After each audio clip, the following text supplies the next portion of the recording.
किरी हो।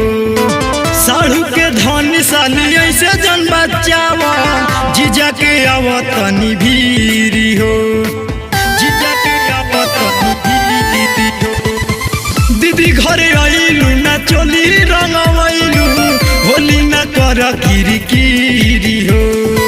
साढ़ू के धन साली ऐसे जन बचावा, जीजा के आवतनी भीरी हो। ऐसे ना बोला साली लहंगा तू खोला हाली, जल्दी ही ललका हम रंग साली तनी आओ ना बहरिया। खेले के बात तोरा संगे रंग साली तनी आओ ना बहरिया। खेले के बात तोरा संगे रंग साली तनी आओ ना बहरिया।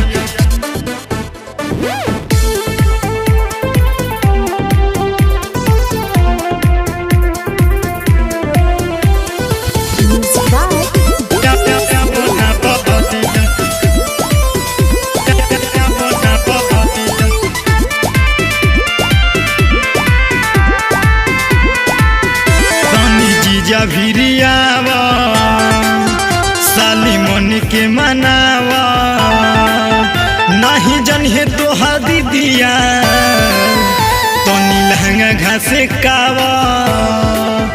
तनी जीजा भिरियावा साली मन के मनावा, नहीं जनिए तोहा दीदिया तनी लहंगा घासे कावा।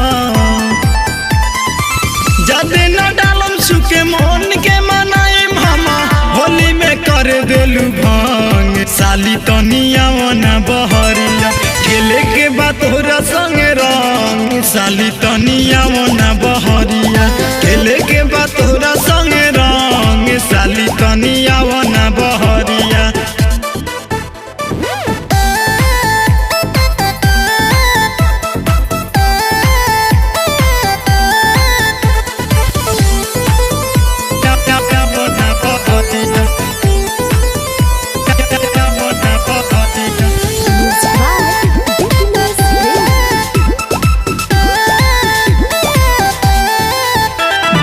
मखन मलाई कैसे मन के मनाई, बहे फगुनी बिया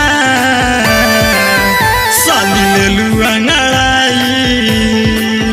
बारू मखन मलाई कैसे मन के मनाई, बहे फगुनी बिया साली लेलू अंगड़ाई। छोड़ी दोसर दुआरी अइले अर्जुन बिहारी दीपक मुना के खेले खातिर रंग साली तनी आओ ना बहरी। अमित मन संगे खेले खातिर रंग साली तनी आओ ना बहरी।